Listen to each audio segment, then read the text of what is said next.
আপনারা দেখছেন নিউজ তৎকাল 24। নমস্কার, নিউজ তৎকাল 24 এর পর্দায় আপনাদের সকলকে স্বাগত। আপনাদের সাথে রয়েছি আমি ত্রিশাগ্নি। দেখে নিন এখনকার সংবাদ শিরোনাম। মহিলা মোর্চাকে আরো শক্তিশালী করতে বিজেপির সাংগঠনিক বৈঠক। সুর সঙ্গম সঙ্গীত একাডেমির বর্ষপূর্তিতে মেলাঘরে সুরের ধারায় মাতলেন ক্ষুদে শিল্পীরা। ধর্মনগরে রাহুল কিশোর রায় আত্মহত্যা মামলায় অভিযুক্ত কঙ্কন চৌধুরী গ্রেফতার। সংস্কৃতি ও ঐতিহ্যের মেল বন্ধনে সাবরুমের পোয়াংবাড়িতে জনজাতি গরিমা উৎসবের সমাপ্তি। ফের বাড়ল পেট্রোল ডিজেলের দাম, বাড়ছে সাধারণ মানুষের উদ্বেগ। চুরিলামে গরু পাচারের সন্দেহে গাড়ি আটক, উদ্ধার 3 গরু। তেলিয়ামোড়ে ফেন্সিডিল কাণ্ডে 4 পুলিশ অফিসার গ্রেপ্তার। দেখে নিন এখন সংবাদ বিস্তারিতভাবে। বিজেপির সাংগঠনিক কাঠামো অনুযায়ী দলের 7টি মোর্চাকে নিয়ে নিয়মিত সাংগঠনিক বৈঠকের আয়োজন করা হয়। মূলত রাজ্য ও কেন্দ্র সরকারের বিভিন্ন জনকল্যাণমূলক কর্মসূচি সাধারণ মানুষের কাছে পৌঁছে দেওয়া এবং সংগঠনকে আরও শক্তিশালী করার লক্ষ্যেই এ ধরনের বৈঠক অনুষ্ঠিত হয়ে থাকে। রাজধানীর বিজেপি সদর দপ্তরে মহিলা মোর্চার পদাধিকারীদের নিয়ে এক গুরুত্বপূর্ণ সাংগঠনিক বৈঠক অনুষ্ঠিত হয়। বৈঠকে উপস্থিত ছিলেন বিজেপি রাজ্য সভাপতি রাজীব ভট্টাচার্য, মহিলা মোর্চার সভানেত্রী মিমি মজুমদার, বিজেপি সহ সভাপতি তাপস ভট্টাচার্য সহ অন্যান্য নেতৃত্ব। বৈঠকে আগামী কয়েকদিনের মধ্যে প্রধানমন্ত্রী নরেন্দ্র মোদী নেতৃত্বাধীন সরকারের 13 বছর পূর্তি উপলক্ষে বিভিন্ন কর্মসূচি নিয়ে বিস্তারিত আলোচনা হয়। গত 12 বছরে কেন্দ্র সরকারের বিভিন্ন উন্নয়নমূলক ও জনকল্যাণমূলক প্রকল্প সাধারণ মানুষের সামনে তুলে ধরতে মহিলা মোর্চাকে সক্রিয়ভাবে কর্মসূচি গ্রহণের আহ্বান জানানো হয়। এছাড়াও সংগঠনের বর্তমান পরিস্থিতি, তৃণমূল স্তরে সাংগঠনিক শক্তি বৃদ্ধি এবং মহিলা মোর্চার কার্যক্রম আরও বিস্তৃত করার বিষয়েও আলোচনা হয়। বৈঠকে পণ্ডিত দীনদয়াল উপাধ্যায় প্রশিক্ষণ শিবির নিয়েও পর্যালোচনা করা হয়। সাংবাদিকদের মুখোমুখি হয়ে বিজেপির রাজ্য সভাপতি রাজীব ভট্টাচার্য জানান, আগামী 28 থেকে 30 তারিখের মধ্যে কলকাতায় এই প্রশিক্ষণ শিবির সংক্রান্ত একটি গুরুত্বপূর্ণ বৈঠক অনুষ্ঠিত হতে পারে। ব্যুরো রিপোর্ট, নিউজ তৎকাল 24।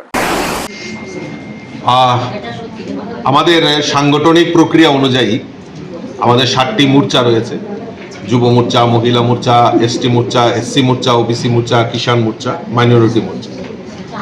তো পর্যায়ক্রমে আমরা এই মোর্চাগুলির সাংগঠনিক যে ধাঁচা রয়েছে সেই সাংগঠনিক ধাঁচা নিয়ে আমরা প্রায় সময় আমাদের সাংগঠনিক কর্মসূচি করে থাকি এবং এই কর্মসূচিগুলি বাস্তবায়নের জন্য আমরা সাংগঠনিক বৈঠক করে থাকি। তো আজকে আমাদের মহিলা মোর্চার আমরা যারা অফিস বিয়ারার, জেলা প্রেসিডেন্ট, জেনারেল সেক্রেটারি, তাদের নিয়ে আমরা বৈঠক করছি একটাই কারণ, যে আগামী কিছুদিনের মধ্যে আমাদের দেশের যশস্বী প্রধানমন্ত্রী নরেন্দ্র মোদীজির যে সরকারের 12 বছর পূর্তি হচ্ছে। এই 12 বছরে আমাদের মহিলাদের জন্য কি কি কর্মসূচি বাস্তবায়ন করেছেন, তো সেইগুলি যাতে জনসমক্ষে তুলে ধরা হয়, তার জন্য আমরা মহিলা মোর্চার তরফ থেকে কর্মসূচি নেওয়া হচ্ছে এবং সাংগঠনিক স্থিতি আমরা আমাদের মহিলা যে সংগঠন রয়েছে তাতে শক্তি বৃদ্ধির লক্ষ্যে আজকের এই পর্যালোচনা বৈঠক আমরা এখানে ডাকা হয়েছে। মেলাঘরের সাংস্কৃতিক পরিমণ্ডলে একে সুরেলা সন্ধ্যার সাক্ষী থাকলো শহরবাসী। সুর সঙ্গম সঙ্গীত একাডেমির 4 বছর পূর্তি উপলক্ষে মেলাঘর টাউন হলে অনুষ্ঠিত হয় মনোজ্ঞ সাংস্কৃতিক অনুষ্ঠান সুরের ধারা। অনুষ্ঠানের আয়োজন করেন একাডেমির কর্ণধার হরকানো চক্রবর্তী। অনুষ্ঠানে মেলাঘর সহ বিভিন্ন দূর দূরান্ত থেকে আগত ক্ষুদে শিল্পীরা সঙ্গীত ও সাংস্কৃতিক পরিবেশনার মাধ্যমে দর্শকদের মুগ্ধ করে। ছোট ছোট শিল্পীদের মনোমুগ্ধকর পরিবেশনা পুরো অনুষ্ঠানে এক বিশেষ মাত্রা যোগ করে এবং উপস্থিত দর্শকদের প্রশংসা কুড়ায়। অনুষ্ঠানে উপস্থিত ছিলেন মেলাঘর পৌরসভার চেয়ারপারসন অনামিকা ঘোষ পাল রায়, সমাজসেবী উত্তম দাস ও শুভঙ্কর সরকার সহ বিশিষ্ট ব্যক্তিবর্গ। বক্তব্য রাখতে গিয়ে চেয়ারপারসন অনামিকা ঘোষ পাল রায় এ ধরনের সাংস্কৃতিক উদ্যোগকে সাধুবাদ জানান। তিনি বলেন, সংস্কৃতি চর্চা শিশুদের সৃজনশীল বিকাশের পাশাপাশি সমাজকে সুন্দর ও সুস্থ পথে এগিয়ে নিয়ে যেতে গুরুত্বপূর্ণ ভূমিকা পালন করে। পাশাপাশি তিনি সুর সঙ্গম সঙ্গীত একাডেমির উত্তরোত্তর সাফল্য ও সমৃদ্ধি কামনা করেন। ব্যুরো রিপোর্ট, নিউজ তৎকাল 24। আজকে আমরা এখানে এসে সত্যি আনন্দিত যে এত সুন্দর একটা পরিবেশে এত সুন্দরভাবে আমাদের এত সুন্দর অনুষ্ঠান আমাদের মাঝে উপস্থাপন হয়েছে। সত্যি আমরা চাই যে আমাদের এই মেলাঘরে যারা আমাদের শিল্পীরা আছে, আমাদের ছোট ছোট ছেলে মেয়েরা আছে, যেভাবে এগিয়ে যাচ্ছে তার জন্য ওদেরকে কীভাবে উৎসাহিত করা হবে, তার জন্য আমাদের মেলাগড়ের তিনি এই সঙ্গীত একাডেমির কর্ণধার আমার ভাই শ্রীযুক্ত হরমানব চক্রবর্তীকে অসংখ্য ধন্যবাদ জানাবো যে ওনার নেতৃত্বে আমাদের মেলাগড়ের ছেলে মেয়েদের জন্য এত সুন্দর একটা অনুষ্ঠান উদযাপন করার জন্য। ধর্মনগর 5 নম্বর ওয়ার্ডের কাউন্সিলর রাহুল কিশোর রায়ের আত্মহত্যা মামলায় গুরুত্বপূর্ণ সাফল্য পেল ধর্মনগর থানার পুলিশ। মামলায় অভিযুক্ত কঙ্কন চৌধুরীকে তার নিজ বাড়ি থেকে গ্রেফতার করেছে পুলিশ। জানা গিয়েছে, রাহুল কিশোর রায়ের মৃত্যুর ঘটনায় তার স্ত্রী অনন্যা ভট্টাচার্য 7 জনের বিরুদ্ধে মামলা দায়ের করেছিলেন। সেই মামলার তদন্তে নেমে দীর্ঘদিন ধরেই অভিযুক্তদের খোঁজ চালাচ্ছিল ধর্মনগর থানার পুলিশ। ধর্মনগর থানার অফিসার ইনচার্জ মীনা দেববর্মা জানান, অভিযুক্ত কঙ্কন চৌধুরীকে গ্রেফতার করতে ত্রিপুরার বিভিন্ন এলাকায় তল্লাশি চালানো হয়, এমনকি গুয়াহাটিতে অভিযান চালিয়েছিল পুলিশ, কিন্তু কোথাও তার সন্ধান পাওয়া যায়নি। পরে গোপন সূত্রে খবর আসে যে অভিযুক্ত নিজ বাড়িতে অবস্থান করছে। খবর পাওয়ার পরেই পুলিশ অভিযান চালিয়ে তাকে আটক করে। পুলিশ জানিয়েছে, ধৃত অভিযুক্তকে আদালতে তোলা হবে। পাশাপাশি মামলার বাকি অভিযুক্তদের খোঁজেও জোর তল্লাশি চালানো হচ্ছে। পুরো ঘটনার তদন্ত এখনো অব্যাহত রয়েছে। উল্লেখ্য, কিছুদিন আগে ধর্মনগরের 5 নম্বর ওয়ার্ডে কাউন্সিলর রাহুল কিশোর রায়ের ঝুলন্ত দেহ উদ্ধার হওয়ার ঘটনায় ব্যাপক চাঞ্চল্যের সৃষ্টি হয়েছিল গোটা মহকুমা জুড়ে। এরপরই তার স্ত্রী 7 জনের বিরুদ্ধে মামলা দায়ের করেন। বর্তমানে মামলার অন্যান্য অভিযুক্তদের গ্রেপ্তার করতে তৎপর হয়েছে পুলিশ। ব্যুরো রিপোর্ট, নিউজ তৎকাল 24। গত 5/5/2026 আমাদের এখানে 5 নম্বর ওয়ার্ডের কাউন্সিলর রাহুল কিশোর রায় সুসাইড করছে। ওই সুসাইডের ইয়েতে তার ওনার মিসেস ধর্মনগর একটা কমপ্লেন জানায়। কমপ্লেনের মূলে আমরা ধর্মনগর পিএসে একটা কেস রেজিস্টার করি, যা 27 April 2026 5/5/2026 under section 329 clause 4 117 clause 2 351 clause 3 108 3 clause 5 of BNS 23। Madam, যাকে আটক করেছেন তার নাম কি এবং কোথা থেকে আটক করেছেন? যাকে আটক করেছি ওনার নাম হচ্ছে কঙ্কন চৌধুরী। ওনাকে ওনার এদিকে ভৈরবী সরণি ওয়ার্ড নম্বর 5 ধর্মনগর পিএস ওনার বাড়ি থেকে ডিটেইন করা হয়েছে এবং অ্যারেস্ট করা হয়েছে। তাকে আজকে কোর্টে প্রেরণ করা হবে, তাই না? আজকে কোর্টে ফরওয়ার্ড করা হবে। জনজাতি সমাজে সংস্কৃতি ঐতিহ্য উন্নয়নের বার্তা ছড়িয়ে দিয়ে উৎসবের আবহে শেষ হলো জেলা ভিত্তিক জনজাতি গরিমা উৎসব। জনভাগিদারি সবচেয়ে দূর সবচেয়ে আগে, এই স্লোগানকে সামনে রেখে ভারত সরকারের উদ্যোগে গত 18 মে শুরু হওয়া এই উৎসবের সমাপনী অনুষ্ঠান সোমবার অনুষ্ঠিত হয় পোয়াংবাড়ি হাই স্কুল প্রাঙ্গণে। কয়েকদিন ব্যাপী চলা এই উৎসব জুড়ে জনজাতি সম্প্রদায়ের জীবনধারা, সংস্কৃতি ঐতিহ্য এবং বিভিন্ন উন্নয়নমূলক কর্মকাণ্ডকে বিশেষভাবে তুলে ধরা হয়। সমাপনী অনুষ্ঠানে উপস্থিত ছিলেন এডিএম মোহাম্মদ হাফিজ উদ্দিন, জেলা সভাধিপতি দীপক দত্ত, সাবরু মহকুমার শাসক সুমন রক্ষিত, পোয়াংবাড়ি ব্লক চেয়ারম্যান মণিবালা বৈদ্য সহ অন্যান্য বিশিষ্ট অতিথিবৃন্দ। অতিথিরা বক্তব্য রাখতে গিয়ে জনজাতি সম্প্রদায়ের উন্নয়নে কেন্দ্র ও রাজ্য সরকারের বিভিন্ন পদক্ষেপের কথা তুলে ধরেন। পাশাপাশি সমাজের মূল স্রোতের সঙ্গে জনজাতি জনগোষ্ঠীকে আরও এগিয়ে নিয়ে যাওয়ার উপর গুরুত্ব আরোপ করেন। উৎসব উপলক্ষে বিভিন্ন সাংস্কৃতিক অনুষ্ঠান, সচেতনতামূলক কর্মসূচি, প্রদর্শনী এবং সরকারি পরিষেবা সংক্রান্ত শিবিরের আয়োজন করা হয়। জনজাতি শিল্প ও সংস্কৃতির পরিচয় বহনকারী নৃত্য, গান ও ঐতিহ্যবাহী পরিবেশনা উপস্থিত দর্শকের বিশেষভাবে আকৃষ্ট করে। এছাড়াও বিভিন্ন সরকারি দপ্তরের পক্ষ থেকে সাধারণ মানুষের কাছে সরকারি প্রকল্পের সুবিধা পৌঁছে দেওয়ার লক্ষ্যে তথ্যভিত্তিক প্রচার চালানো হয়। স্থানীয় মানুষের সক্রিয় অংশগ্রহণে পুরো উৎসব প্রাঙ্গণ ছিল উৎসব মুখর। অনুষ্ঠানের শেষে অতিথিরা আশা প্রকাশ করেন, এ ধরনের উদ্যোগ আগামী দিনেও জনজাতি সমাজের সার্বিক উন্নয়ন এবং সাংস্কৃতিক ঐতিহ্য সংরক্ষণে গুরুত্বপূর্ণ ভূমিকা পালন করবে। ব্যুরো রিপোর্ট, নিউজ তৎকাল 24।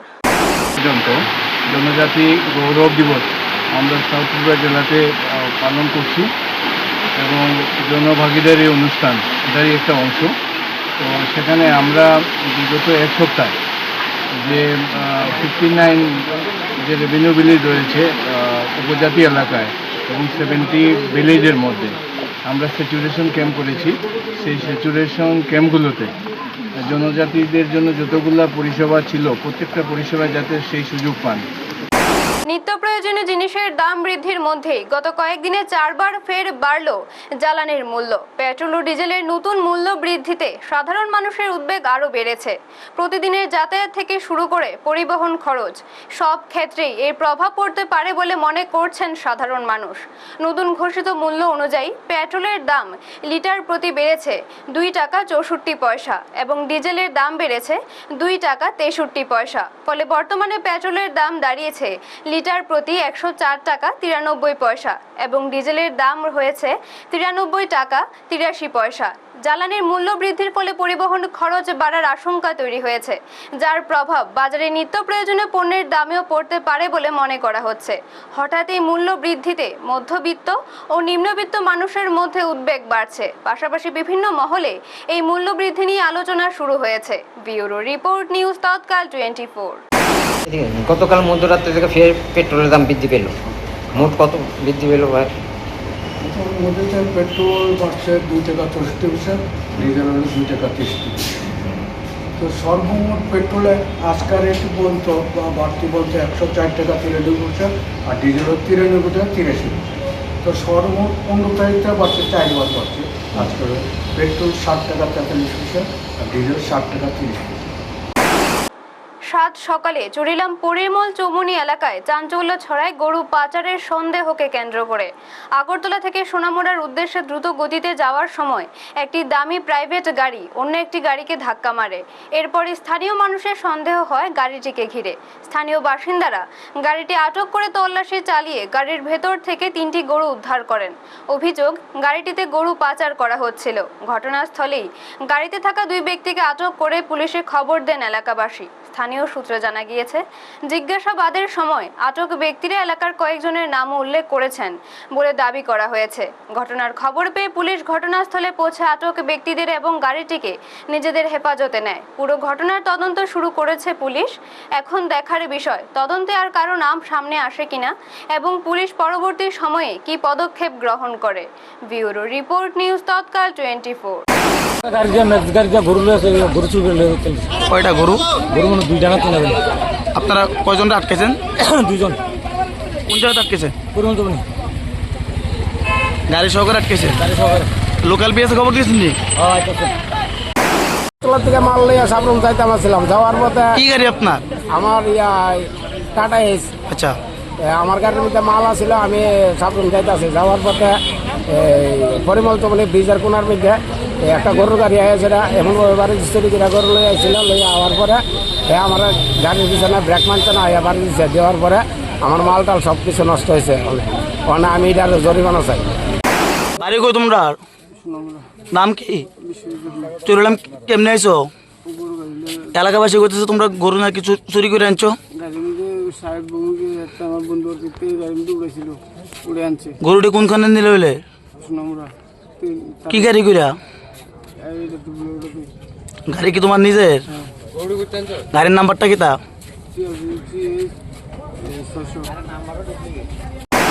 তেলিয়ামুড়া থানার বহুল আলোচিত ফেন্সিডিল কাণ্ডে এবার বড় পদক্ষেপ নিল ক্রাইম ব্রাঞ্চ। মাদক পাচার মামলায় পুলিশের অভ্যন্তরীণ যোগসাজশের অভিযোগের সামনে আসতেই গ্রেপ্তার করা হলো থানার 4 জন পুলিশ আধিকারিককে। ঘটনাকে কেন্দ্র করে রাজ্য জুড়ে চাঞ্চল্য ছড়িয়েছে। গ্রেপ্তার হওয়া পুলিশ আধিকারিকরা হলেন তেলিয়ামুড়া থানার 2nd OC Ajit Debbarma, SI Rajendra Reang, women SI Shampa Das এবং স্পেশাল ব্রাঞ্চ তেলিয়ামুড়া ইউনিটের আইসিএএসআই শচীন্দ্র দেববর্মা। জানা গিয়েছে, রাজ্য পুলিশের মহানির্দেশক অনুরাগ ধ্যানকরের নির্দেশেই এই পদক্ষেপ গ্রহণ করা হয়। সোমবার ধৃত 4 জনকে খোয়াই জেলা আদালতে হাজির করে ক্রাইম ব্রাঞ্চ। মামলার তদন্তের দায়িত্বে রয়েছেন ডিএসপি পোর্শধন রূপিনী এবং ইন্সপেক্টর রঘুলাল। পুলিশ সূত্রে জানা গিয়েছে, ওমেন এসআই শম্পা দাস ও এএসআই শচীন্দ্র দেববর্মাকে মেডিকেল চেকআপের পর আদালতে তোলা হয়। অন্যদিকে 2nd ওসি অজিত দেববর্মা এবং এসআই রাজেন্দ্র রিয়াংকে গত 23 মে তেলিয়ামুড়া থানা থেকে ক্লোজ করে খোয়াই পুলিশ লাইনে নিয়ে যাওয়া হয়েছিল। সেখান থেকে তাদের আদালতে হাজির করে রিমান্ডের আবেদন জানানো হয়েছে। ফেন্সিডিল কাণ্ডে পুলিশের অভ্যন্তরীণ যোগসাজশের অভিযোগের সামনে আসার পর থেকেই রাজ্য পুলিশের তরফে করা তদন্ত শুরু হয়েছে। এখন আদালতের পরবর্তী নির্দেশ এবং তদন্তে আর কি তথ্য সামনে আসে সেদিকেই নজর রয়েছে। ব্যুরো রিপোর্ট, নিউজ তৎকাল 24। इंफॉर्मेशन मिला था 20 तारीख तेलियामाला पीएस में एक एनडीपीएस केस रजिस्ट्रेशन हुआ था under relevant sections of law. इसी में हमारा एसपी खोवाई डिस्ट्रिक्ट को एक इन्फॉर्मेशन मिला था, इसी में कुछ माल प्रैक्टिसेस और प्रोसीजरल लैप्सेस के। इसका अनुसार एसपी सर ने एक डिस्क्रीट इंक्वायरी ऑर्डर किया हुआ है। वो इंक्वायरी का कंप्लीशंस में कुछ फाइंडिंग्स आया हुआ है। इसी में approximately 200 bottles of Eskuf 100 ml each misappropriate किया हुआ है बोल के एक फाइंडिंग्स आया हुआ है। फाइंडिंग का आधार पर एक स्पेसिफिक केस तेलियामाला पीएस में 25 नंबर केस रजिस्टर किया था। साथ ही साथ आज पर पीएचक्यू का ऑर्डर एक केस त्रिपुरा पुलिस का crime branch anti narcotics unit को हैंड ओवर किया हुआ है। अभी case is under investigation. Side by side 4 police personal इसी में इन्वॉल्व है, इसको सस्पेंशन में प्लेस किया हुआ है। साथ ही साथ डिपार्टमेंटल इंक्वायरी और इन्वेस्टिगेशन चल रही है। सर उनका नाम क्या है?